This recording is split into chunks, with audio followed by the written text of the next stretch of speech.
Okay, I think we can get started. Welcome everybody to this evening's event. My name's Ben Noble. I'm Associate Professor of Russian Politics at the UCL School of Slavonic and East European Studies, also known as CEAS. The topic of this evening's talk, as I'm sure you'll all be aware because it's written in very large writing right at the front, is Queerness as Extremism, the assault on LGBTQ+ rights in Russia. I should make clear that we, of course, have an audience within the room. Thank you very much for turning up and for braving the coldness and the rain outside. We also are being joined by an online audience. Thank you very much for those joining online. And this session is being recorded, and I'll speak a bit more about that in a bit. This event is a collaboration between UCL CEAS as well as the Moscow Times, and specifically it's the CEASing seminar series and the Moscow Times lecture series, more on which in a couple of moments. But before I kick off, let me begin with a few housekeeping points. The first is to say that tomorrow there is an event taking place at UCL, tomorrow being the 23rd of February, which is of course one day before the 2-year anniversary of the full-scale invasion of Ukraine. And that event at UCL, more information on which is on the CEAS event page, will be a public talk with Ukrainian frontline medics. So that should be a fascinating, albeit probably sobering, event, but very, very important, especially, as I said, because we are now at the 2-year anniversary of the full-scale invasion of Ukraine.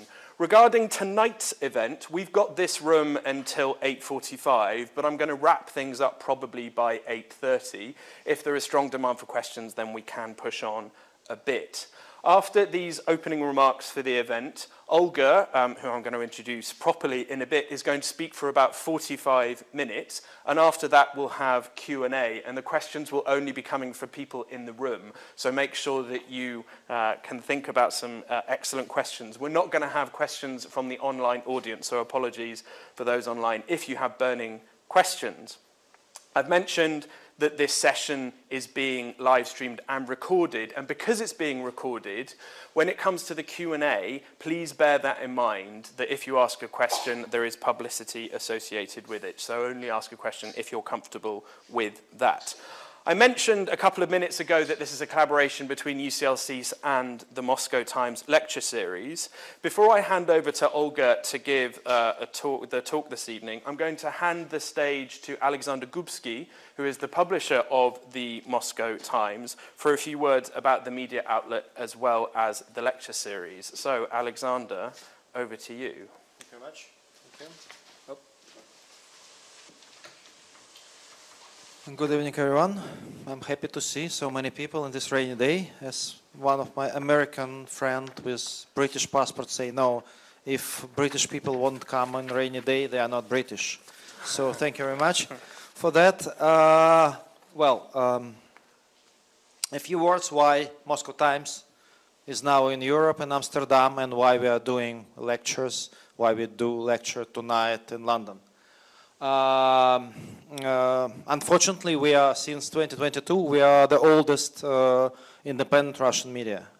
Because when war started, another oldest Russian media, Echo Moskvy, was forced to shut down. And so since that, we are not only the oldest English language media from Russia, but overall, we are the oldest Russian media. I won't say that we are happy of that, but we are proud of that. We are proud that we're keeping School of Russian Journalism and that we still have possibility to tell the truth for those who are still interested in what's happened in Russia and around Russia. This is just few milestones of the Moscow Times, which in fact is you can implement it to the history of Russian journalism is last 30 years. So in 2022, Dirk Sauer, founder, Dutch journalist, he founded the Moscow Times. 1999 is quite important date even for Russian journalism, because Dirk creates Vedomosti, and he, he brings the Wall Street Journal and with the Wall Street Journal, sorry, we missed here Financial Times, but that was joint venture, real joint venture between two main rivals. It's unique business case. Can you imagine Coca-Cola and Pepsi-Cola working somewhere, doing somewhere together? But that was. And then the Russian journalists from the Moscow Times, they joined Vedomosti and made the best business media in Russia in Russian. Then Derk sells independent media. Then we were pressed by Kremlin to, well, to FT and Wall Street was pressed to sell their shares. At the same time, a few years later, Derk bought back the Moscow Times and created a Dutch NGO, and he transferred all rights for the Moscow Times to this NGO. And we saw what's happened in Russia. Moscow Times was, Vedomosti was almost, I used to work 20 years for Vedomosti. I've been editor there, and we saw what's happened. And so I used since '95 for the Moscow Times, then for Vedomosti. And seeing what's happened with freedom of press, we in the Moscow Times decided, I rejoined Moscow Times at that time, we decided to launch a Russian version of the Moscow Times to provide information for Russians, because at that time there was almost no independent media anymore in Russia. And then in 2022, Putin invaded to Russia, and we just launched the Russian version. And we evacuated our journalists from Russia to Netherlands, thanks to, well, to this Dutch NGO which already was established. And so, since the beginning of war, 100 Russian journalists and analysts, 1,000 Russian journalists and 2,500 scientists and scholars escaped Russia. And when we arrived to Europe, we realized that because we are bilingual media, we are not just a media outlet, but we are a bridge between West and Russia.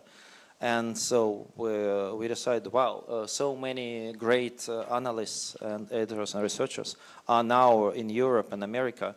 Let's meet them with local universities to give them possibility to tell to local audience, to students, to professors, to general public what's happened in Russia. And so, and that's why.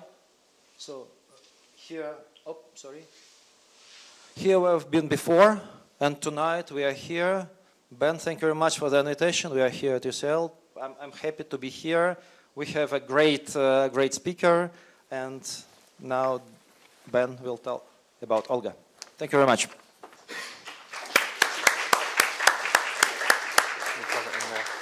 Thank you very much, Alexander, for that overview. Now, on to the most important bit, the talk from Olga. Let me introduce Olga. I'm sure many of you will already be aware of our brilliant speaker this evening. She's sitting right at the front, and she is about to stand up to give the talk, but let me give the short bio for those of you who don't know it. Olga is a PhD candidate at UCL CES, where her research currently investigates the realities of queer family building in Russia and the consequences of anti-queer legislation on parenthood. Olga holds a Master of Science in Social Anthropology from the University of Edinburgh, where her research concerns surrogacy and assisted reproduction. Olga's current research interests include alternative families, LGBTQ plus kinship and parenthood, and queer history. So, without further ado, let me hand over to Olga, who is going to speak about queerness as extremism, the assault on LGBTQ plus rights in Russia. There you go, Olga. Thank you.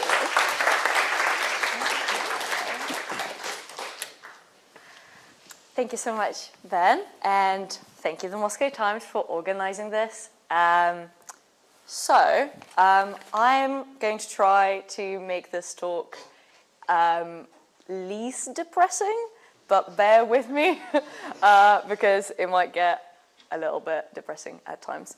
On the 30th of November 2023, the international LGBT movement has been banned as an extremist organization by the Russian Supreme Court.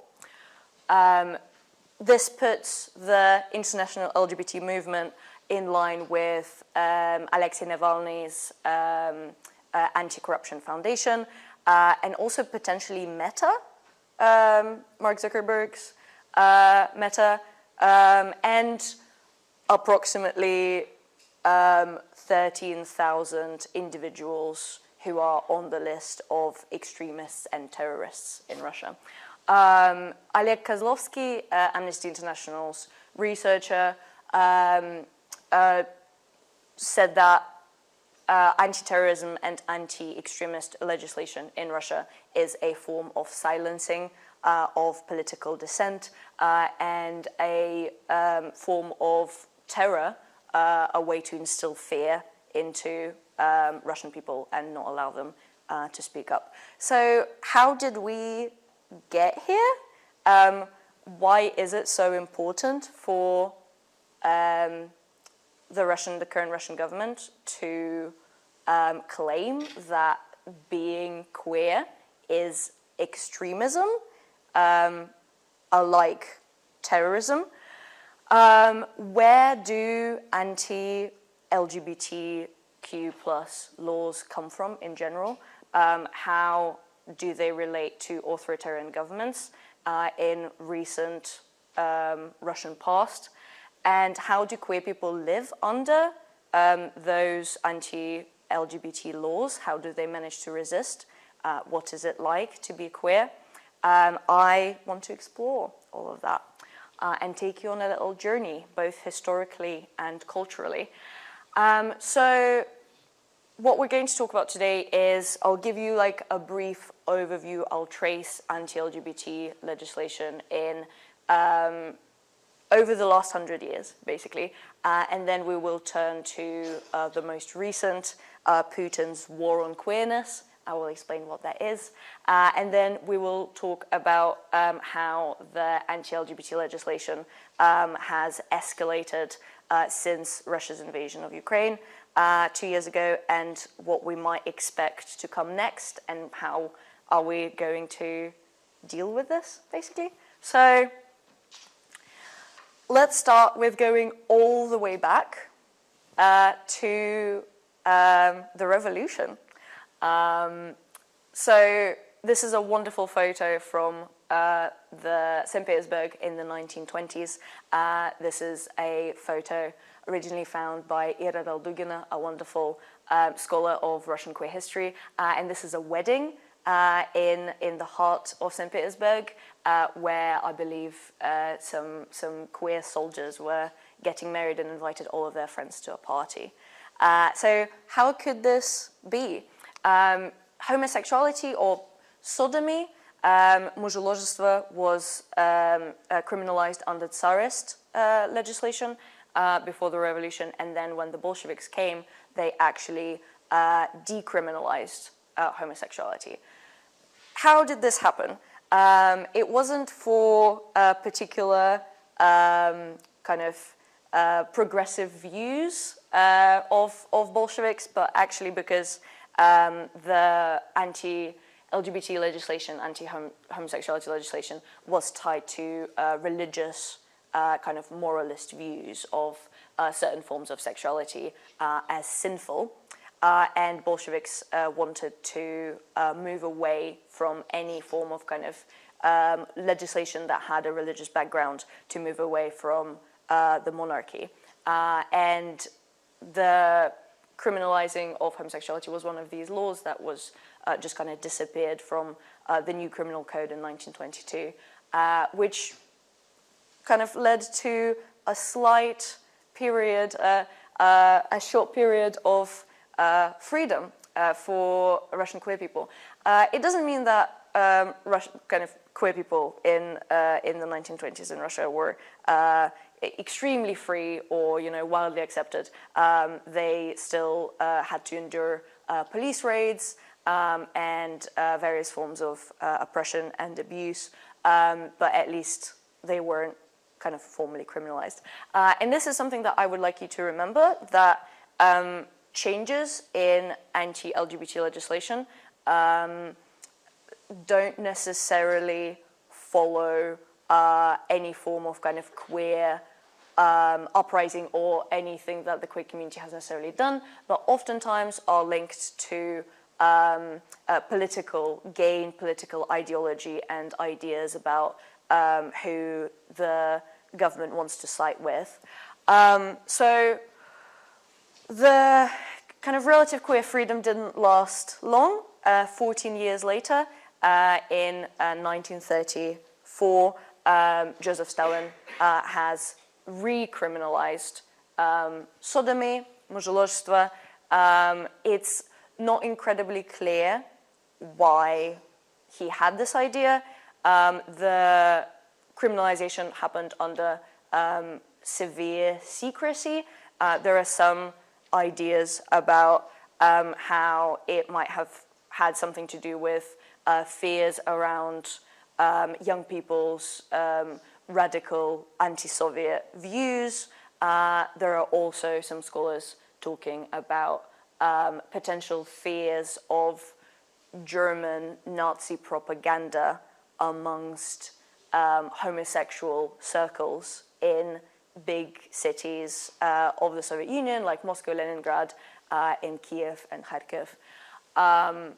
So basically, the reason to recriminalize homosexuality was that Stalin was afraid of Nazi propaganda and that the gays are going to spread the Nazi propaganda in the Soviet Union.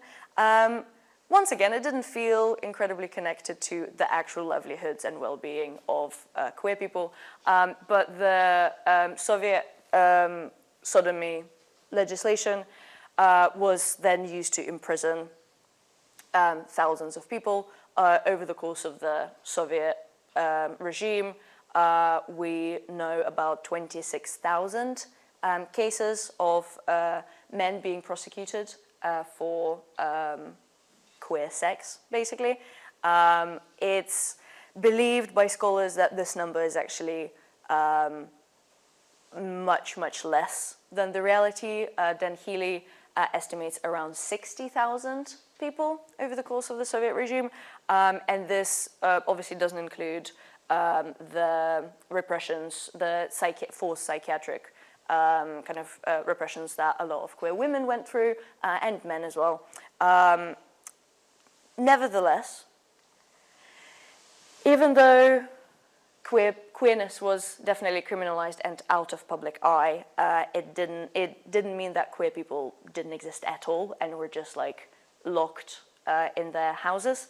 Pleshkas, spaces where basically cruising spots, spaces where queer people would meet for romantic and sexual encounters, as well as for community, were all around the Soviet Union and were well known amongst the community. They were actually one of the most central places in big Soviet cities. In Moscow and St. Petersburg, the Pushkin Square in Moscow and the Bolshoi Theater were amongst the biggest kind of pleshkas known to the queer community.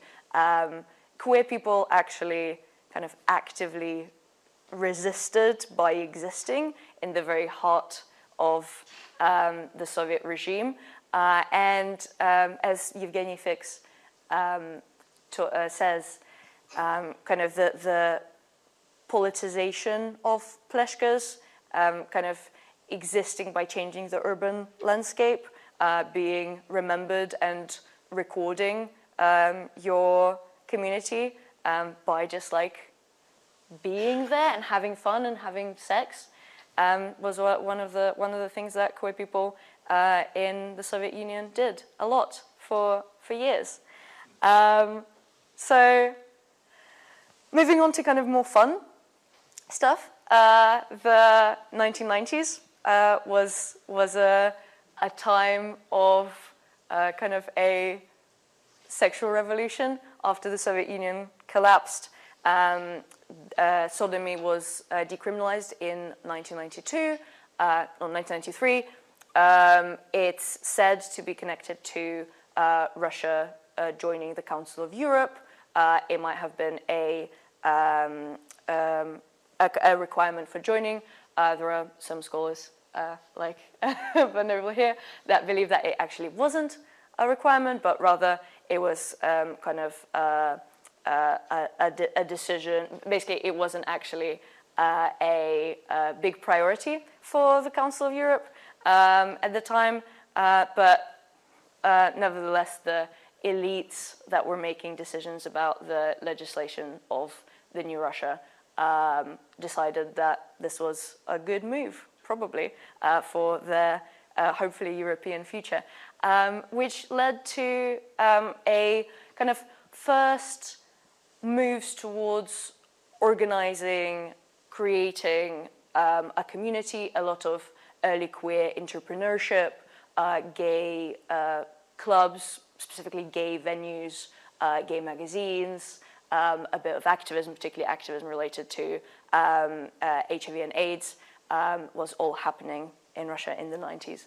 Also, Massagessen was very much happening in Russia in the 90s, which was great for us. So I'm not going to focus on history too much. I am, after all, an anthropologist who studies the modern day. But if you do want to read more about this, I greatly recommend Dan Healy's book, From Stalin to Sochi, the recent Rostam Alexander's book, The Red Closet, and also Olga Petri's Places of Tenderness and Heat, which is a great exploration of the urban kind of landscape and how queer people have changed the urban landscape. So, moving on to slightly more recent and maybe sadder times.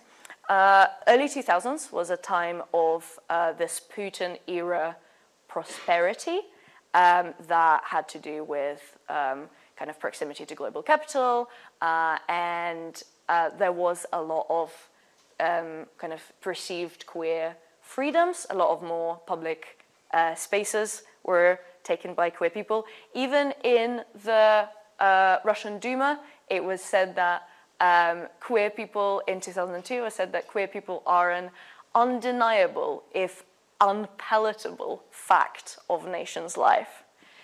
I would love Putin to read that, but he probably thinks that. But it wasn't all kind of great and accepting, as probably a lot of countries in the early 2000s. The queer pride events, gay parades, were banned over and over. Actually, the mayor of Moscow, Yuri Lushkov, banned pride parades in Moscow for 100 years. So they are still banned until 2000,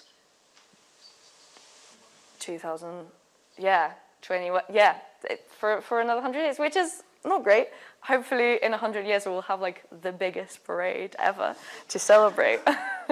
But we can kind of see a lot of queer culture emerging, queer media emerging at that time, even though there was some backlash from the Russian government. There were some first gay propaganda laws slowly emerging in that time, the first one being the 2006 designation law.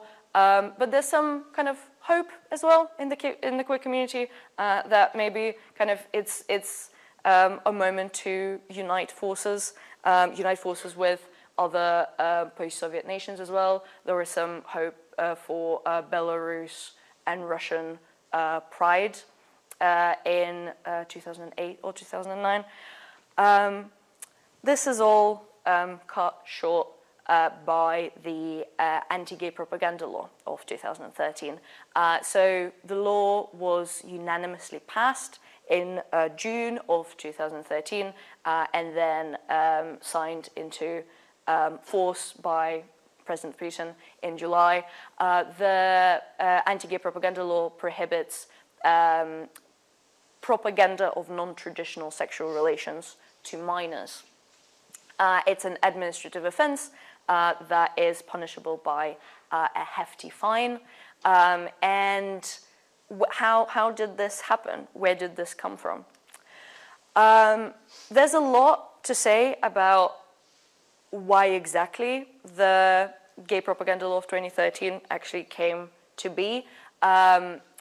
It all kind of starts with, or kind of solidifies with Putin's re-election and him returning to presidency in 2012, which followed mass protests in part organized by Navalny and the Bolotny Square protests, which resulted in kind of a reconsideration by the government of kind of the new political narrative, how to proceed here.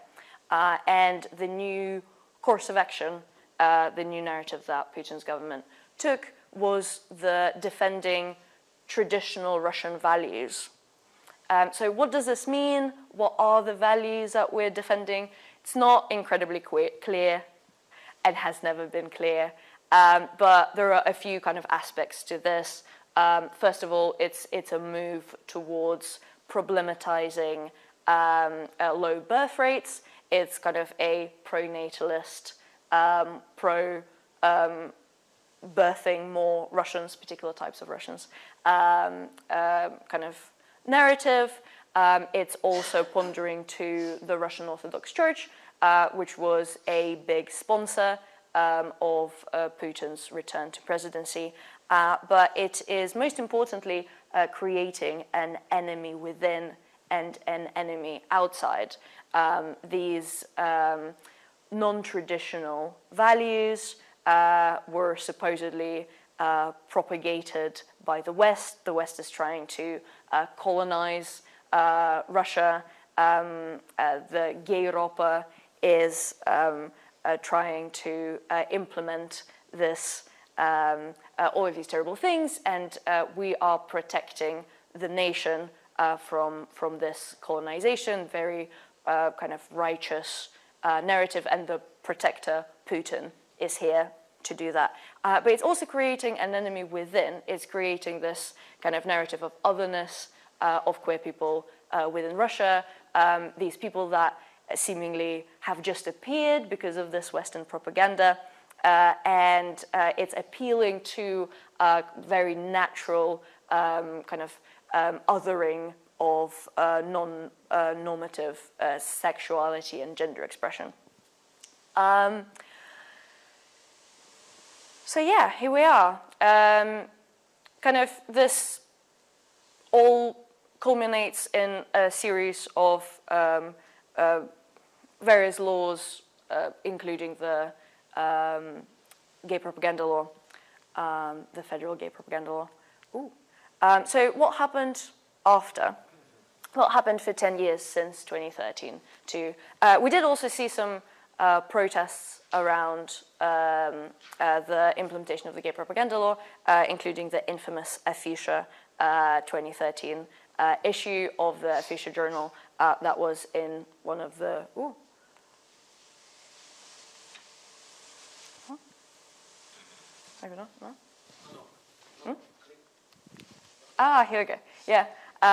In Aftazak, in a police van, when someone got arrested, which included coming out stories of a bunch of Russian, well, Moscow mostly, elites. That didn't help. Yeah, so what happened after? From 2013 to 2022, the gay propaganda law was very much in power.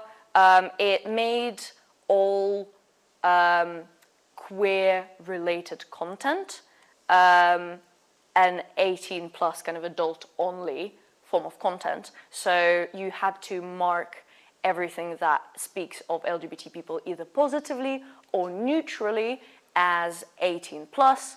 It meant that queer youth was practically excluded from any kind of conversations, any forms of help, like the Children for Four case, where an organization that was helping queer youth practically got destroyed by the Russian government. This kind of this legal framework created a lot of censorship, but also a lot of self-censorship, both by the queer community itself, but also by kind of industries that could have welcomed the queer community, like film industry, various kind of cultural, social events where, because the law was so ambiguous and kind of weak in phrasing, a lot of kind of venues, people, institutions would rather just not work with queer people at all. And this caused kind of a massive erasure of queerness from the public eye. It also created obviously more anti-queer violence. We have some statistics that support the claim that there was more kind of homophobic and transphobic hate crimes happening after the legislation. But it also made different groups of people more vulnerable. For example, parents, a group of people that I study, were became more vulnerable and were targeted because basically the government could claim that you are propagating non-traditional sexual relations to your children if you are actively in a queer relationship. So queer parents were under a lot of risk and threat that their children might be taken away from by the government, their parental rights relinquished, particularly people who had adopted or fostered children. Nevertheless, because the legislation was quite weak and undefined, we didn't have a definition of what propaganda was, we didn't have a definition of what non-traditional sexual relations were. It was quite hard to prosecute. We don't have a lot of successful cases of prosecution. Some were, people were able to fight those cases and actually win. And the queer community kind of really united in this kind of desire to be more visible against the law. Some scholars suggest that this actually kind of triggered a lot of politicization of queer people that were in the early 2000s just kind of having fun, going to clubs, seeing Madonna play on the weekend in Moscow. But now we're kind of suddenly faced with this really big kind of threat of repressions against them. And the queer community created a bunch of wonderful things. The queer community media moved online. There was a bunch of blogs, podcasts, YouTube, short films, documentaries. Drag collectives became a really big thing and created zines. The first ever queer community media, Открытые, was very much a big part of that time. I want to talk about one particular example that I really like. The first ever children's book with same-sex parents in it. It was actually published in 2021, so very recently, and one of my interlocutors for my study spoke about the creation of this book. It is a originally American book that has been translated and published in 30 different languages. And the author of the book approached one of Russia's LGBT organizations, the Russian LGBT network, and asked whether they wanted to publish it. And they said, yes, of course, this is amazing. And it includes stories of two families, two dads with a girl and two mums with a boy. And it's absolutely wonderful. I actually have it. I have a copy. If anyone wants to have a look, this is the one and only Russian-speaking queer children's book that is properly printed on cardboard and everything, and you can show it to a child. And my interlocutor obviously was really invested in publishing this and making this work because she herself has children and really wants her children to have this type of media and this type of representation. But in 2021, when they approached a bunch of independent publications, children's books publications, opposition publications, they all said no. They all said that it's too dangerous, it's too risky, they don't want to do it. So what my interlocutor did and what the Russian LGBT network did is that they published the book themselves. They learned how to print books from scratch. They found a printing press that would print for them. The story goes that they've approached a few printing presses because also printing on cardboard is really difficult. If you're just printing a zine, you can just kind of do it yourself, basically. But printing on cardboard for children's books so that they can be actually functionally children's books is really difficult. They approached a few printing presses. They all kind of said no, and then they approached one, and the person they were speaking with said, "Oh yeah, my sister is a lesbian. I would love to help. She lives in the Netherlands with her kids, and like this would be great." And they printed kind of under the cover of night 100 copies of this book, and then sent it out to queer families all across Russia, queer community centers that had parents come in so they can come in with their children and read the book. Basically made this work. And the book on the back has, maybe you can't quite see, has the 18 plus marker on it, and it also says, children's book that can only be read and purchased by an adult. Because of the anti-gay propaganda law. So in this story, we can kind of see both the self-censorship of the kind of liberal opposition community that didn't want to kind of deal with queer people. And we can also see how the legislation is, really oppressive, but queer people make it work. Queer people resist. They even print books for their children to enjoy and represent their various family setups.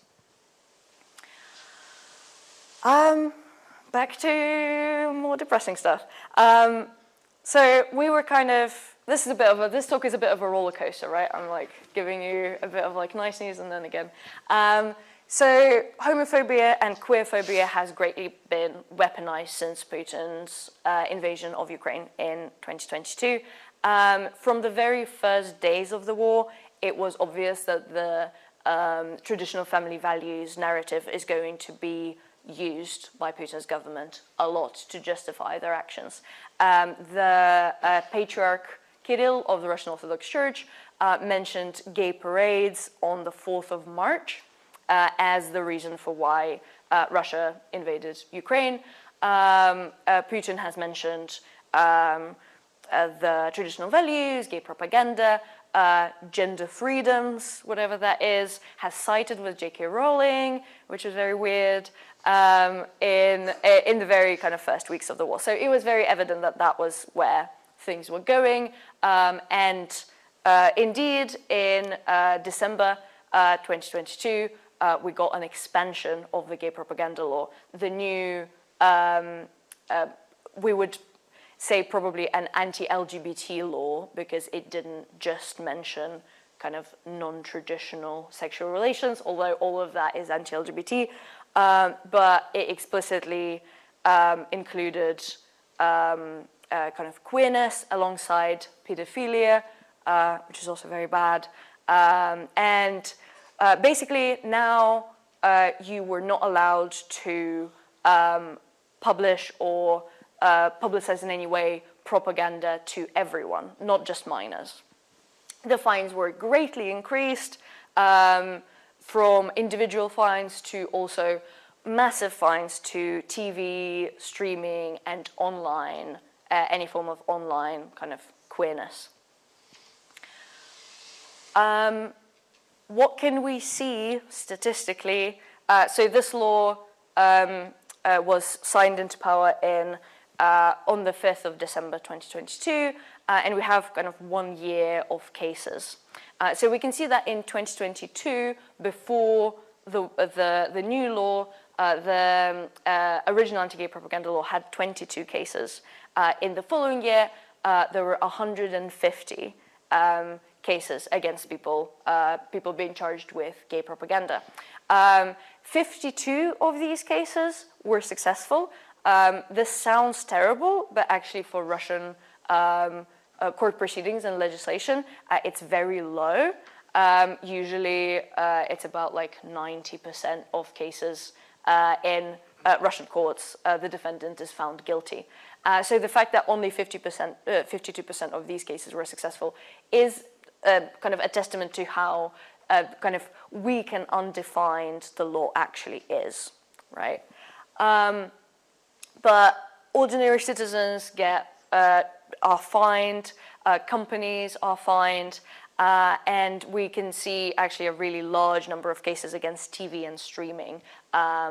So we have some stats. The numbers are a bit small, but individuals were found guilty of gay propaganda 28 times in 1 year, TV and streaming 19 times, and we also have some stats that Такие дела, a Russian charity, has made that there were 5 activists, 5 sex workers, 4 bloggers, 2 bookshops, and 1 gay bar, and that's in the 1 year of just the new gay propaganda law. And this is obviously terrible, but we can also, if we dig further, we can also see which cases are actually more successful. For example, all the 5 sex workers that were charged were found guilty, and 4 of them deported because 4 were not citizens of Russian Federation. We can kind of see that people who are activists who have a bigger public platform, like the gay couple who were charged with gay propaganda 1 year ago, managed to fight the cases because actually the legislation is, as I said, not very convincing, but people who are the most marginalized actually cannot. And the gay propaganda law is very convenient for police because they need to fill quotas, and it's really easy to file a gay propaganda kind of suit against someone just by scrolling through their social media. You don't even have to go outside of the police station. You don't have to leave your car. You can just go online and look at TikTok or look at Vkontakte and see a rainbow somewhere. And this is one of the key kind of aspects of this law, is that it's extremely damaging to queer people, but it's also very easy to implement and very kind of great for the Russian state apparatus. And we can definitely see that not all queer people in Russia are equally vulnerable to this legislation. We can see this like triple marginalization of certain members of the LGBT community are more marginalized, like trans and non-binary people are much more vulnerable. Migrants, people who aren't citizens, are much more vulnerable. People who don't have kind of social and financial capital, obviously, to fight and hire really good lawyers. Sex workers are extremely vulnerable to this and have been charged many times. But also parents and families, and these are the people that I study, are kind of can be greatly kind of affected by this legislation and have to go way deeper in the closet or are forced to migrate because of this new legislation. And obviously this law is also oftentimes used in combination as an addition to other charges like any anti-war or political activism, any opposition, feminist views. You can just kind of add some gay propaganda on there and it would probably work. Yes, so after the gay propaganda law, there's been the new expanded gay propaganda law. There's been quite a few other pieces of legislation that are greatly infringing on queer people and in general Russians' rights and freedoms. The 2023 anti-trans legislation came into power in July 2023, and this is really interesting because actually trans people have not been targets of Putin's traditional family values narrative. The trans people who I have spoken with for my study mentioned that for a long time they actually felt quite safe if they were passing Families with trans parents felt much safer than same-sex families because they weren't kind of easily clockable by institutions and people that they interacted with. They just kind of looked heteronormative to the naked eye a lot of the time, not always. But this is the first time when the Russian government has really pushed a transphobic narrative. And this is in line with the Russian government following various right-wing trends in the West and across the world. Trans people are a new, exciting kind of enemy, a new other that the voters haven't thought about before, and they can be easily distracted by this new kind of evil. The Western transgender industry has been mentioned in the Russian Duma, $1 billion industry. And basically what happened was a blanket ban on transition has been introduced, where trans people in Russia can no longer access any gender-affirming care, whether surgical or hormonal medical treatments. They can also are banned from changing their gender markers on their documents, including their birth certificates, passports, etc. And this has also, and there's also a ban on adoption and marriages by trans people, basically, which is also not great. And we have seen quite a few cases of marriages getting annulled and people's children being relinquished by the state on the basis of this legislation. And this isn't great. This is actually quite terrible for the Russian queer community. And trans people have been trying to get their documents sorted in the past 2 years in order to leave the country because they feel less and less safe, and also because of conscription, because of mobilization. A lot of trans women in particular are kind of facing the risk of getting drafted and going to war as men because they're seen by the government as men. And this is also terrible. But what we can see is a lot of resistance to that particular legislation, and both the queer community and the Russian kind of activists, general opposition coming together to help the trans community as they can. There's a really kind of uplifting, I would say, in the grand scheme of things, case of when this legislation was announced only 2 months prior to it actually being passed. Instead of getting together and getting the resources to fight the legislation, to try to promote, call your MPs, your Duma parliamentaries, talk to people about it, the Russian queer community did not do that and actively chose not to engage in these toxic conversations, not to kind of engage at least less in trying to explain that trans people actually have human rights, but instead got a lot of money together. In 2 months, a few Russian activists raised 12 million rubles in order to help 400 trans people successfully change their documents and either emigrate or kind of prepare for immigration and kind of jump into that very last train carriage of gender transition before everything else shuts down. And I feel like this is a really kind of important lesson that we can learn from the Russian trans community and from the Russian queer community.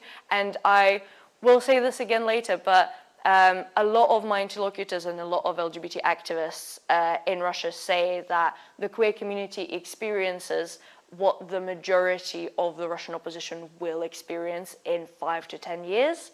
Now this timeline has greatly sped up. But we can see that the types of repressions, assault on freedom of speech and various human rights that happened in 2013 has then followed and expanded onto everyone. And maybe that's why it's not just about kind of helping queer people in Russia, it's also learning what awaits us in a little bit and maybe learning what we can do and how we can help and how we can, predict the next repressions that are going to happen. Going all the way back to what we started with, extremism. On the 30th of November, the Russian Supreme Court has announced that the international LGBT movement is an extremist organization. There are quite kind of tough consequences of being an extremist. You can face an administrative fine or up to 4 years in prison for carrying any symbols of an extremist organization, which is a rainbow flag. You can also, for partaking in an extremist organizations, you might be punished by up to 12 years in prison, basically just for being queer. The authorities may also include you on the list of extremists and terrorists and shut down your bank accounts in the country.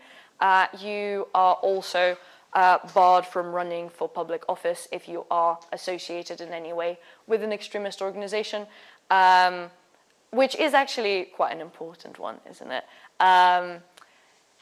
So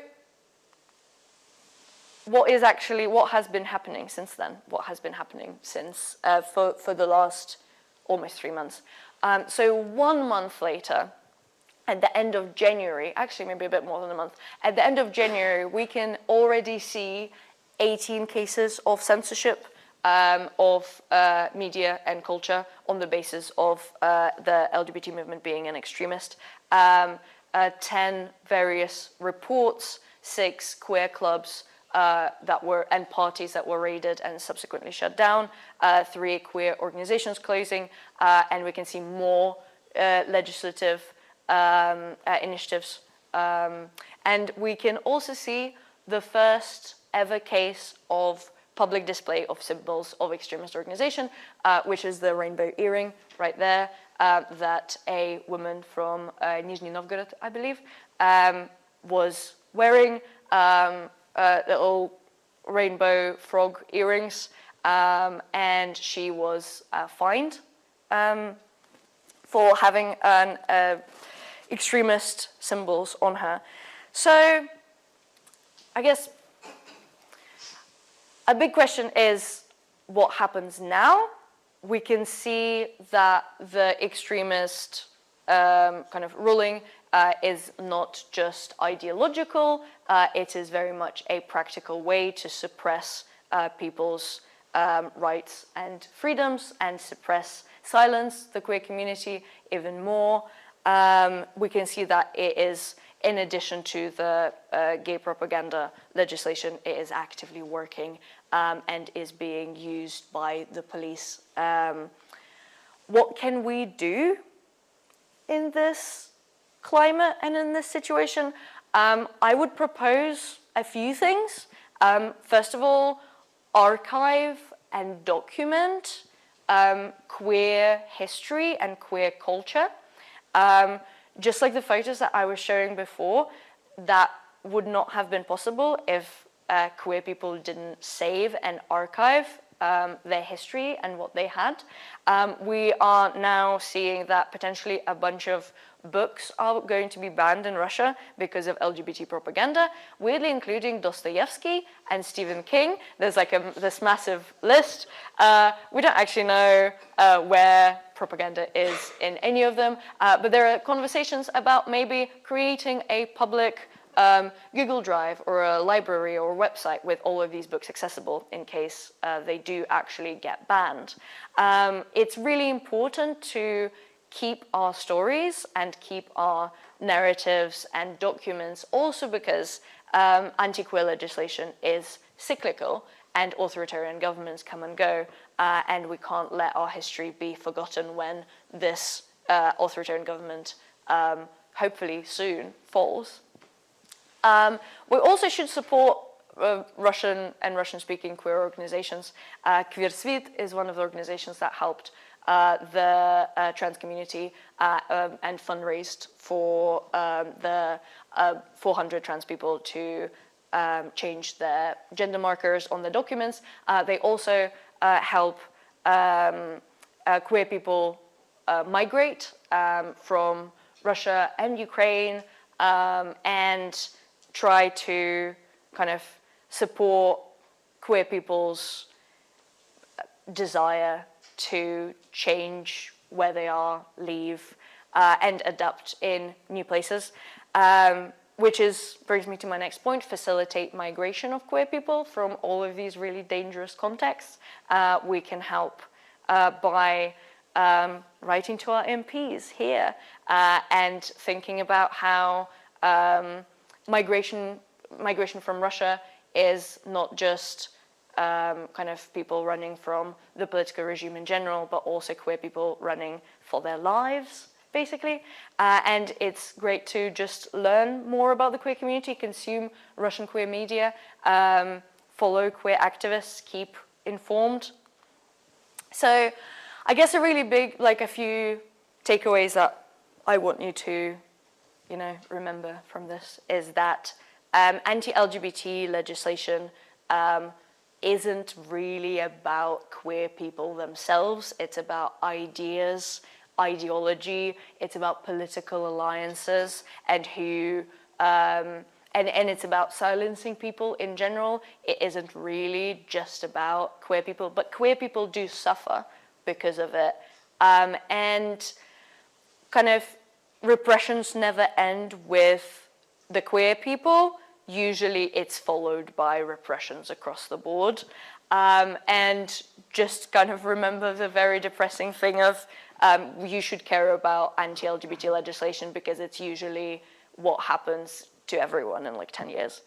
And also maybe on a slightly more hopeful note, that repressions do end and authoritarian regimes do end, and hopefully we will have a window of opportunity to change things, and that's when we should really quickly remember all of this and remember which laws we should repeal and get rid of, and which laws we should bring. Yeah, and that's, I guess, this is it. This is me. If you have any questions, please do ask them in the Q&A section.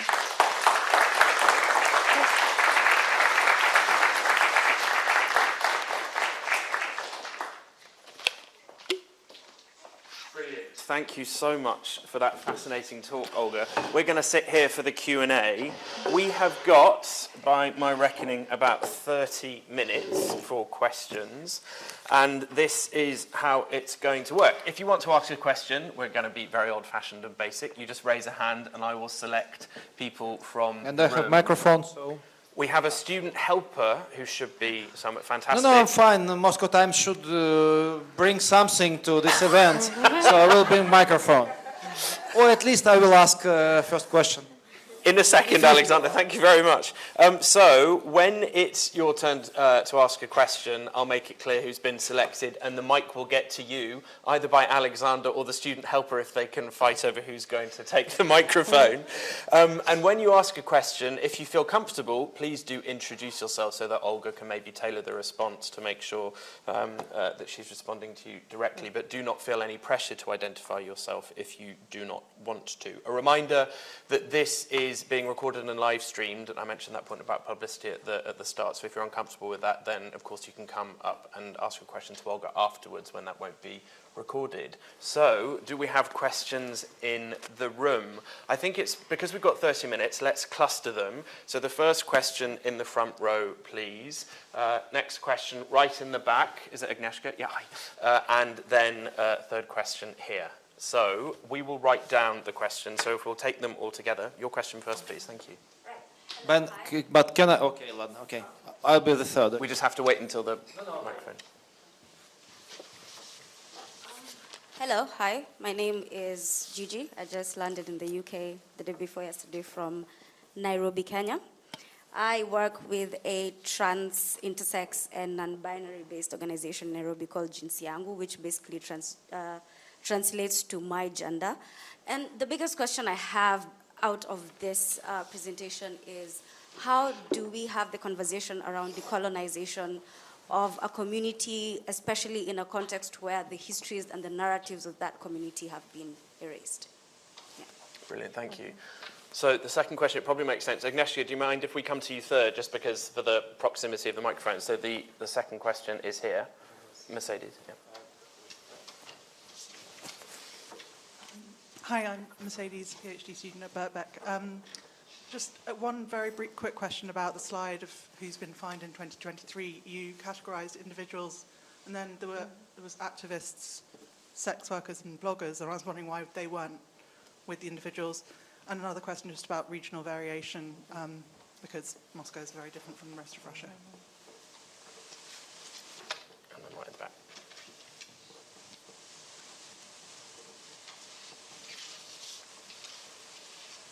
Thank you, and thank you, Olga, for the presentation. I'm Agnieszka Kubal. I'm an associate professor at CIS and a social-legal scholar. So just to give the context where my question comes from, I was wondering whether the 2022 law was a criminal law, or was it also a code of administrative offenses? The reason is that we know from scholars such as Peter Solomon that the obwinitelny uklon, or the prosecutorial bias, is particularly in criminal law cases, and the situation looks much more diverse in the administrative offenses, let's say, so administrativne prawonarушения. So the situation is, I would say, much more complex there. And also something to say about the original propaganda law, although a lot has been said on this already, being an administrative offense and not a criminal offense, is that the direction, or let's say the recipients of the law are quite often not the people at whom it is directed in the law, but it's, I mean, the social legal theory talks about symbolic laws or enacting symbolic laws that send a message that government is doing something, but the audience of that law might very well be, you know, the voters, for example. So, yeah, just to bring that into the conversation. But thank you very much for super engaging talk.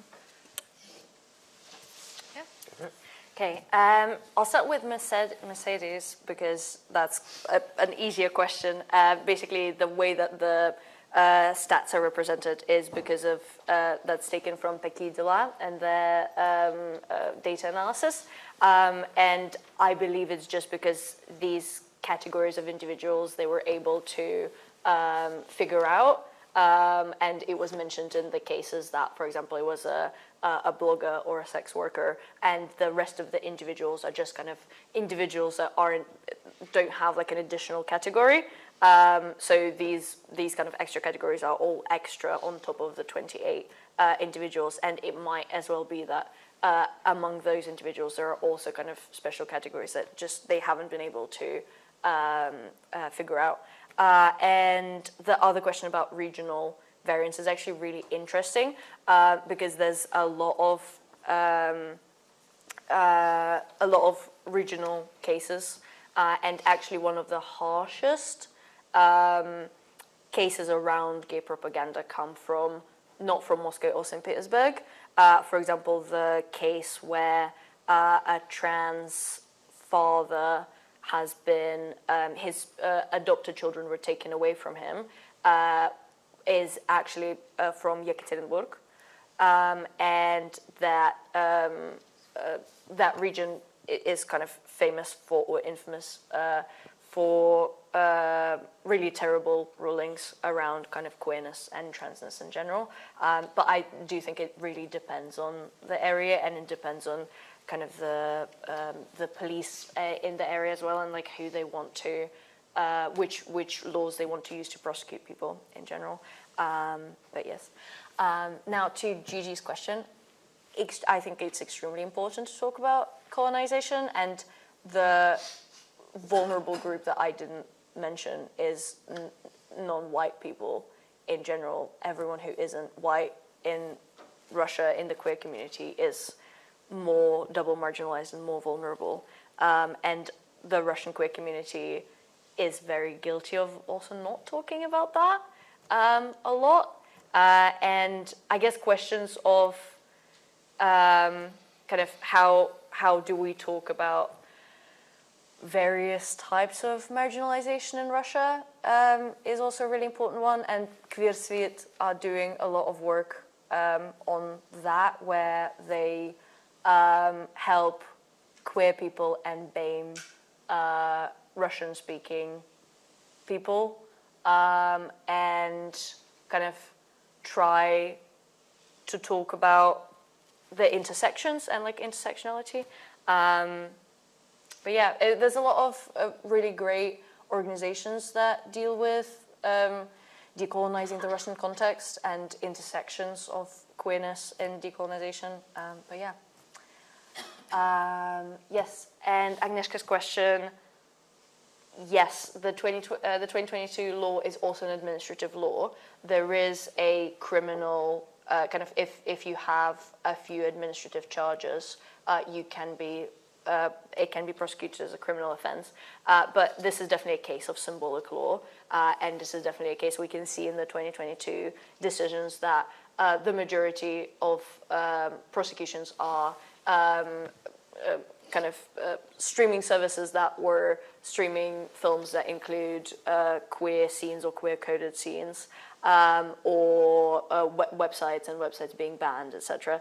It isn't actually a lot of the time queer people themselves, and I think that is a really big change. The new extremist ban is a really big change, because that is actually directly prosecuting queer people themselves and people who wear like rainbow things, for example, or talk about their queerness, do coming outs on social media, etc. But I would also argue that even though the gay propaganda law was maybe intended as a symbolic law, it has definitely been used against queer people themselves, and we can see that particularly with parents. We can see that with, for example, a gay couple who had to flee Russia because of gay propaganda. Their children were intended to be taken away by the social services. So there's like a double kind of, it's both symbolic and definitely fueled a big proportion of like self-censorship by the community, and it was also actively used against people. Yeah. Great. So the next question, right in the front row, please. Hi, my name is Misha, he, him. Thank you so much, Olga, for the talk. It definitely was a roller coaster. And I'd like to thank you and yourself as well for bringing intersectionality and marginalization into the picture, because I think it's very important. However, my question is unrelated to this. Just want to express my gratitude. My question is if you could talk a little bit about public perception on the LGBTQIA+ community in Russia, and perhaps any shifts in the last decades or so, and if there are any latest statistics as well that you're aware of. Thank you. Brilliant, thanks. Then a question at the back, please.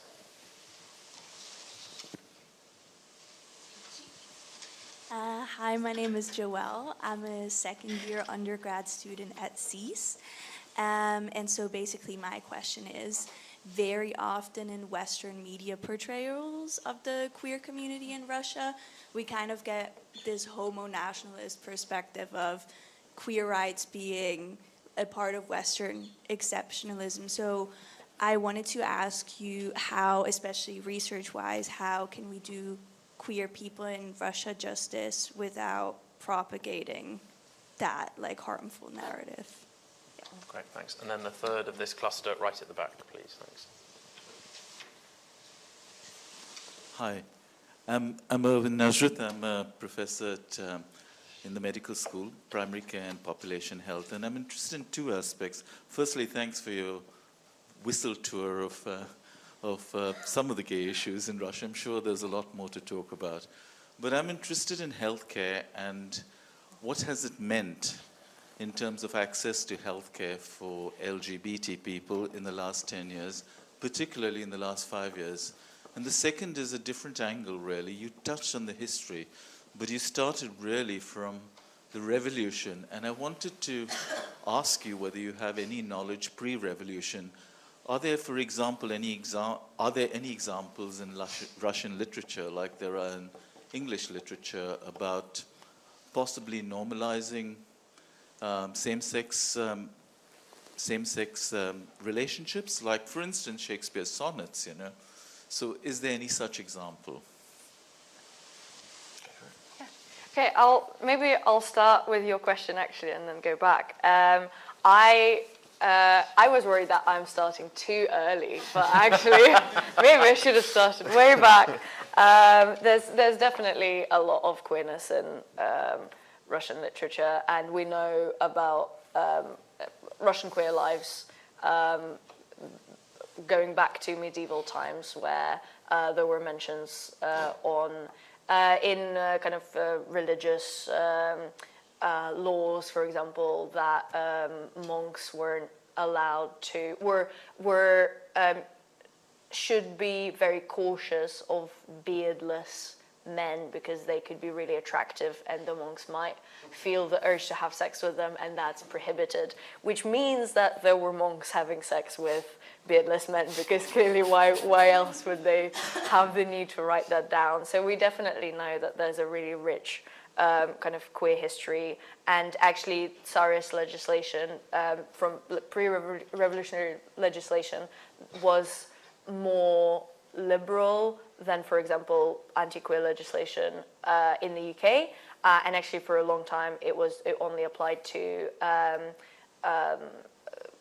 like kind of war-related, like the army, rather than everyone, and it was only extended to everyone not that long before the revolution. I might be wrong, this is not my specialty, but definitely there was a lot of historic room for queerness, and the argument that Vladimir Putin is making that queerness isn't a Russian thing, it's imported, that's actually very much not true. We've had queer people throughout history. For access to healthcare, this has definitely greatly been impacted by the anti-trans legislation. Basically, trans people cannot access gender-affirming healthcare, and it's very difficult for them to access appropriate healthcare otherwise. It's, apart from that, I would say there's a lot of homophobia and transphobia in the medical community in general. When I lived in Russia, in Moscow, I worked with SPID Center, the AIDS center, where they did special trainings for young doctors to teach them about appropriate ways of talking to the queer community, especially in regards to being HIV positive. And those types of programs are not kind of possible to run, I assume, anymore, or should be run. There's a similar program that one of Russian trans charities does to teach doctors how to approach the trans community, and that's also very much like, if it is happening, it's happening under kind of wraps, very not publicly accessible, basically. So there's a great loss. But throughout the 10 years before 2022, I would say that apart from kind of general healthcare-related homophobia, it wasn't as terrible as it is now, I would say. Yes, so going back to a question about homonationalism, it's a really good point. It's a really great point. And we need to remember that the gay propaganda legislation, for example, was modeled after UK Section 28 and was modeled after Californian legislation from, I think, the 80s, and that there's a big role in this traditional values kind of turn, this conservative turn in general, and the gay propaganda law in particular. American evangelical lobbyists have played a large role in that in the early 2000s. And I think it's important also to reflect on what the Western kind of state of anti-LGBT repressions and discourses is, that Russia is obviously a terrible place for queer people to be, but is the UK a great place for queer people to be at the moment? And kind of how are queer people, particularly trans people, used in political discourses and like scaremongering at the moment? And maybe, yeah, and also the fact that Section 28 was only repealed in early 2000s, and I think in some countries in Wales and Scotland later than England. So kind of keep that in mind when talking about exotic places where queerness is criminalized to an extent, I guess. And going back to Misha's question, perception of queer people, we have some very limited statistics, particularly Amnesty International's surveys that tell us that has definitely people, the levels of homophobic and anti-queer hate crimes have increased. People report that they know less people know queer people, basically, which means that more people, queer people, are forced to be in the closet or are too afraid to share their identity. We can also see some improvement in general acceptance of at least gay people based off of Levada Center's surveys. And that could be why there's this transphobic turn, because actually potentially still like globalization is a thing, internet is a thing, and people are a bit more accepting of gay people, and now we need to come up with like a better enemy, basically.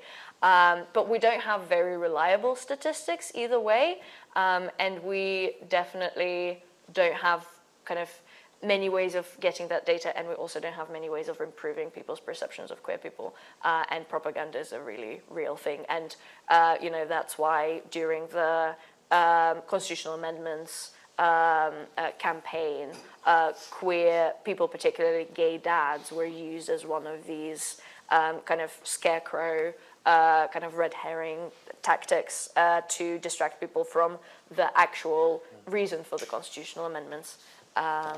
Yeah. Great. Next three questions. So we have one question in the middle. First question. Go for it. Hi, thank you so much. My name's Nick. I wanted, I guess, linked to the questions about non-white communities in Russia, I want to ask about the Russian republics. I noticed that Chechnya wasn't mentioned, and it's just interesting because if you think in the UK, people in the UK, their perception of queer rights in Russia, they probably think about Kadyrov and Chechnya and the kind of awful persecution that's happened there.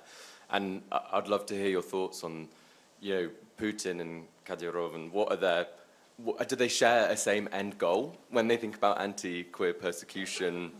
They both have kind of religious ties, but different religious ties. So I'd be really interested to hear your thoughts on that. Brilliant. Second question in the second row, please.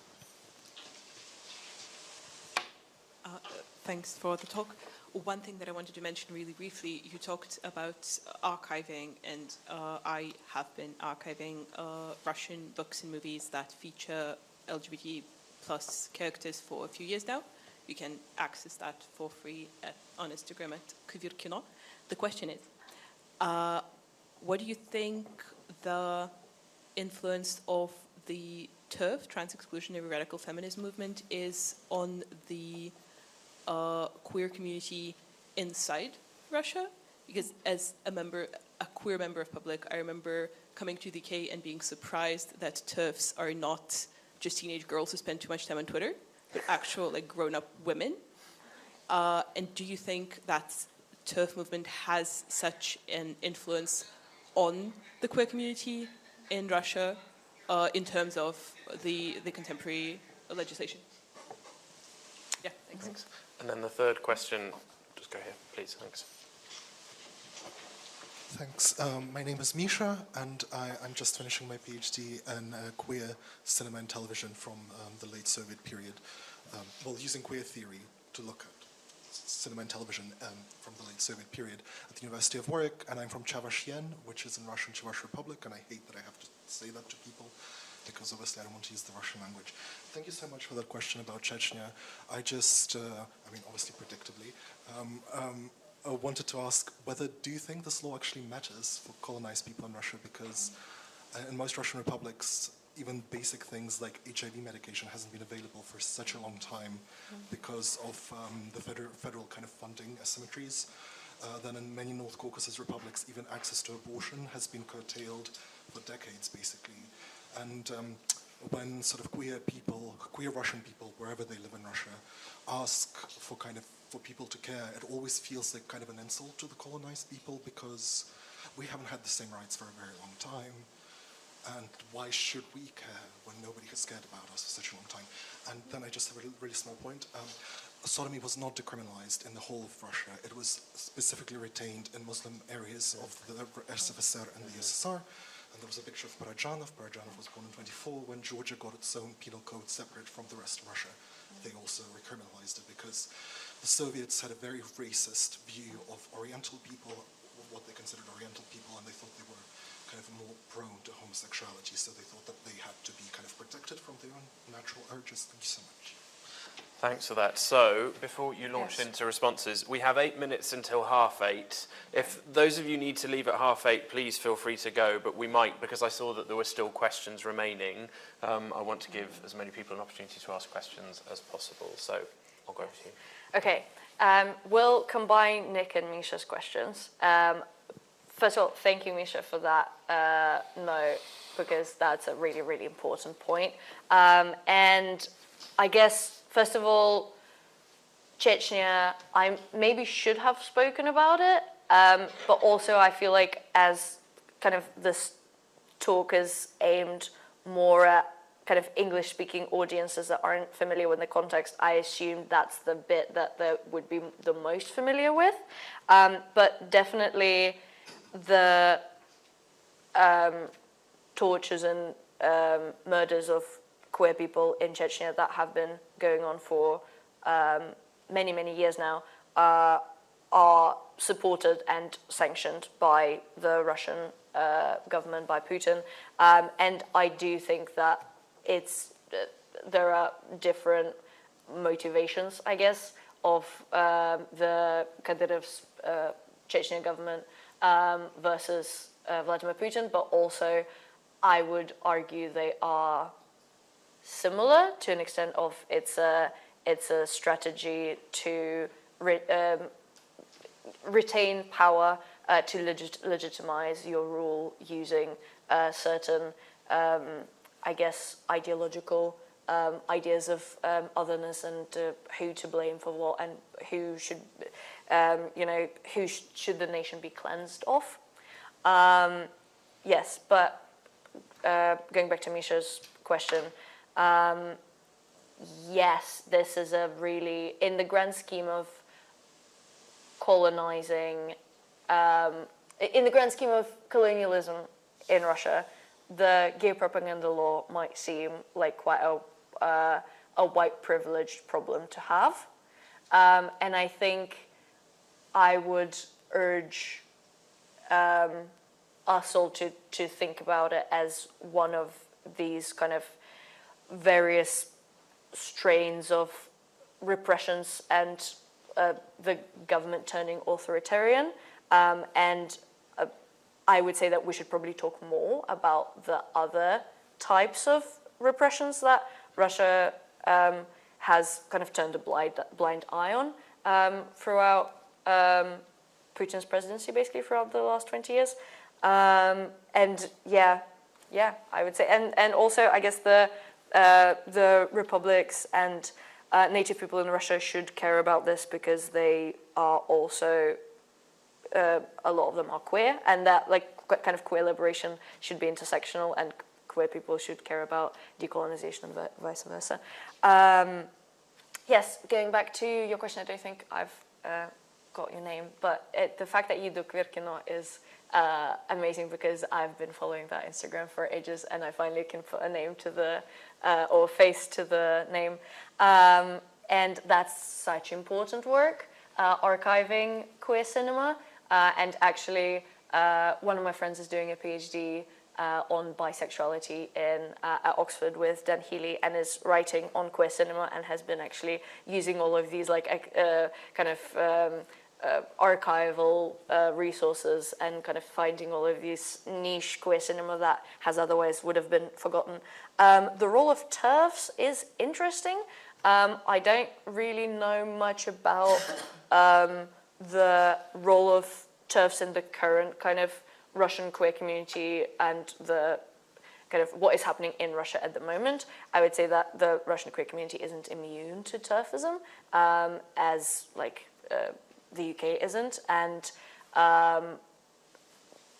that's just like as big of a problem in the Russian queer community as, and kind of the reaction of the community to anti-trans legislation has definitely shown that there's a lot of transphobia in the community and a lot of kind of the community splitting apart because of, and being like, oh, actually, maybe this legislation is quite reasonable, but the gay propaganda is like, you know, that's not great, but maybe we should actually ban trans people. And then people are starting all of these conversations around whether we should actually give trans people human rights. So that's not great. So basically, yeah, fighting TERFism is good, I would say, and we should do that more.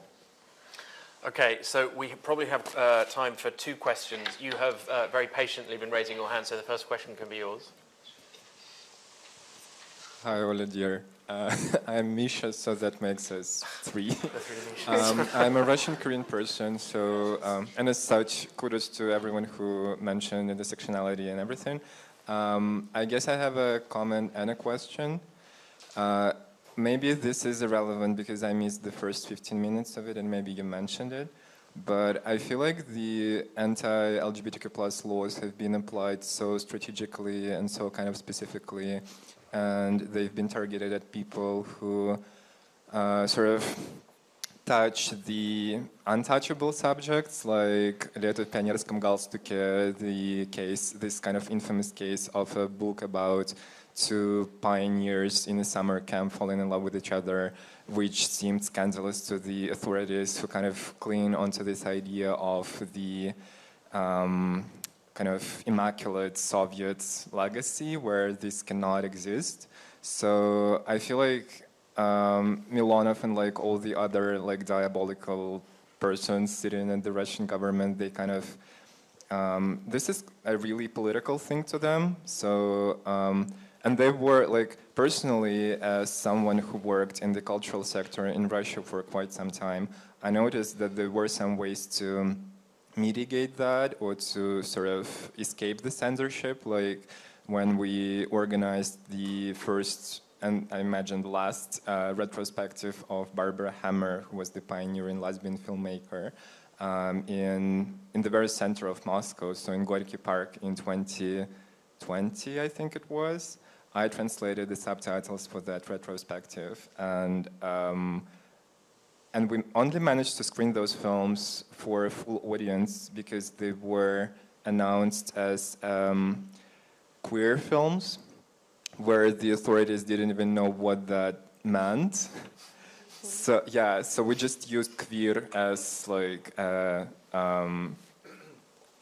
basically we used the word queer in Russian, and this is how we just managed to greenlight this. And then the question, I guess, is on social media, I've been noticing this disheartening, but also kind of understandable tendency where a lot of Ukrainian LGBTQ plus activists collide or kind of conflate Russianness and Russia specifically with homophobia, where they say, leave the homophobia to Russia, or they kind of conflate Rusnya and homophobia. So I was just wondering if you could suggest any ideas as to how we could build an avenue of solidarity, or if it's even possible during wartime. And personally, I do have a lot of Ukrainian friends, but I can also tell that it might not be possible in the end, like to build any kind of sustainable or sort of general solidarity, because it seems tone deaf and also kind of pacifying and maybe normalizing as well. But I was just wondering whether you have any thoughts on this, because it's been quite sad, I think. Okay, so I don't think we have time for the second question, so if you can respond to that one. Okay, thank you, Misha. I've been loving the fact that I don't have to learn many names during this question. Yes, so I would say that I would say that solidarity is really important, and I hope to see more of it, but I also entirely understand that for Ukrainians themselves, it is really painful. And maybe kind of the fact that there isn't a lot of like work between Russian queer organizations and Ukrainian queer organizations is very understandable and is fine, actually. I think we need to, as a queer community, we need to challenge, like the Russian-speaking queer community should be challenging themselves and ourselves to think, you know, anti-colonially and, you know, kill the empire within us. And there's a lot of work that we should be doing on that. But I do also think that we should call out any narratives that are explicitly homophobic and bad for queer people everywhere. And I think the narrative of Russia equates to homophobia and queerphobia is quite a harmful narrative, and we should be talking about the lives and visibility of queer people from Russia. But yeah, it's just quite a painful and difficult conversation at the moment, and I think it's okay that we don't have all the solutions, and it's good that we're trying, and that's kind of enough. I think this is good. We should be doing more of this. Well, that's a lovely note to end on, but before we end, Alexander from the Moscow Times has some final words, so if we can get the microphone to Alexander. I should say, if those of you who had questions weren't able to ask your questions, I'm sure Olga would be delighted to respond to them in person after the event, but also she's kindly provided her contact details here, so I'm sure she won't mind if you bug her by email or on Twitter, that we have to now call X for some reason. Alexander.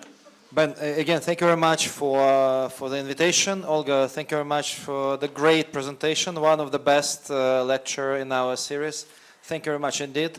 I would like also only to point one thing, that in my point of view, this legislation, especially extremist legislation, of course it's focused on queer people, but not only. And this is the whole idea of Putin regime, to make all legislation so elastic. Nowadays, the most popular crime in Russia is drug dealing. But big portion of these people, they are not drug dealers. It's very easy for a policeman just to put you a few grams of marijuana in your pocket and you're a criminal. Now imagine what's happened with this legislation. It's very easy if you want just to put flowers to commemorate Navalny, but if a policeman put a rainbow flag in your backpack, you are an extremist.